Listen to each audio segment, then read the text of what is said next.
June 1 నుండి college open కావాలి. College చేయడం ఉంది అంటున్నా. ఇప్పుడు నడిపిస్తుంది ఏంది మరి? కాలేజ్ కాదు ఇది. పిల్లలు అడ్మిట్ చేసినట్టుగా ప్రూఫ్ కూడా ఉంది మా దగ్గర. ఏది ఆఫీస్ ఇది. కాలేజ్ ఎక్కడ ఉంది? నాకు చూపి, నా అగ్రిమెంట్ ఇయ్యలేదు, నేను కాలేజ్ నడుపుతుంది. కాలేజ్ లేదు ఇక్కడ అంటున్నా.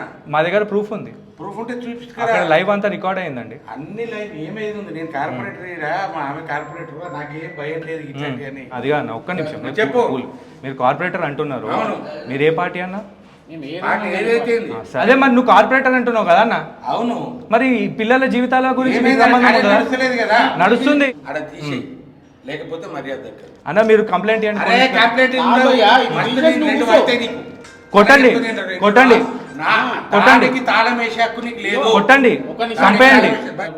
బీజేపీ ఇగో మీరు కేసు పెట్టినా పబ్లిక్ ప్రాపర్టీ డ్యామేజ్ ఏం లేదు, ట్రెస్ పాస్ అని పెడుతురు కదా, పెట్టండి. వచ్చిన వాళ్ళకి ఎవిడెన్స్ తో సహా చూపిస్తాము. మేము ట్రెస్ పాస్ చేసింది ఎంత నిజమో, కాలేజ్ నడుస్తుంది కూడా అంతే నిజమని చూపిస్తాము.